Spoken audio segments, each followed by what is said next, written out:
Tonight's Bible reading is Deuteronomy chapter 29.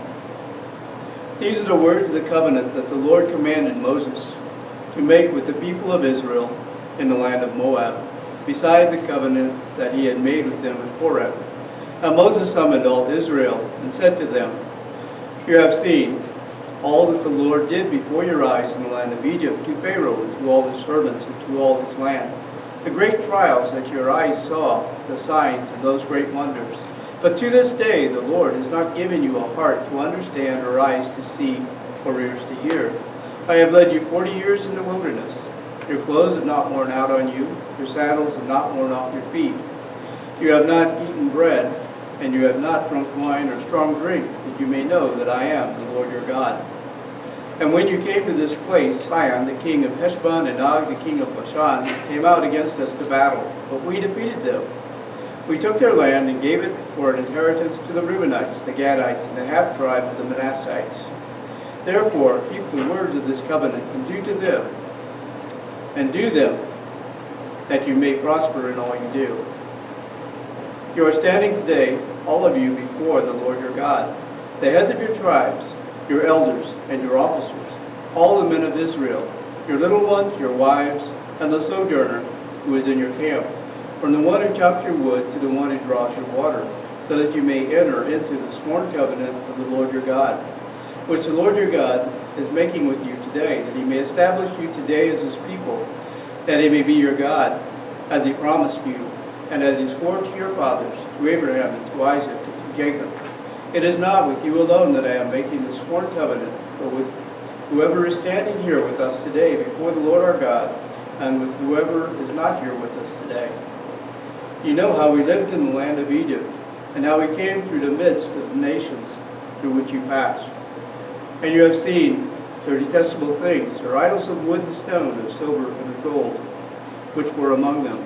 Beware lest there be among you a man or a woman, or a clan or a tribe whose mind or whose heart is turning away today from the Lord your God to go and serve the gods of those nations.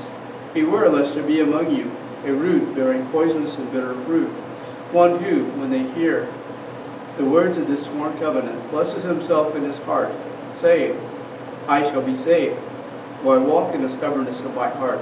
This will lead to the sweeping away of moist and dry alike.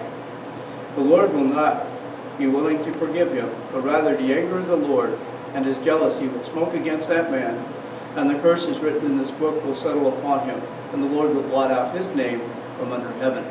And the Lord will single him out from all the tribes of Israel for calamity, in accordance with all the curses of the covenant written in the book of the law. And the next generation, your children who rise up after you, and the foreigner who comes from a far land will say, when they see the afflictions of that land and the sicknesses with which the Lord has made it sick, the whole land burned out with brimstone and salt, nothing sown and nothing growing, where no plant can sprout, an overthrow like that of Sodom and Gomorrah, Admah and Zeboim, which the Lord overthrew in his anger and wrath. All the nations will say, why has the Lord done this to the land? What has caused the heat of his anger? What has caused the heat of his great anger? The people will say, it is because they abandoned the covenant of the Lord, the God of their fathers, which he made with them when he brought them out of the land of Egypt, and went and served other gods and worshipped them, gods whom they had not known, whom he had not allotted to them. Therefore the anger of the Lord was kindled against this land, bringing upon it all the curses written in this book, and the Lord uprooted them from their land in anger and fury and great wrath, and cast them into another land as they are this day. The secret things belong to the Lord our God, but the things that are revealed belong to us and to our children forever, that we may do all the words of this law.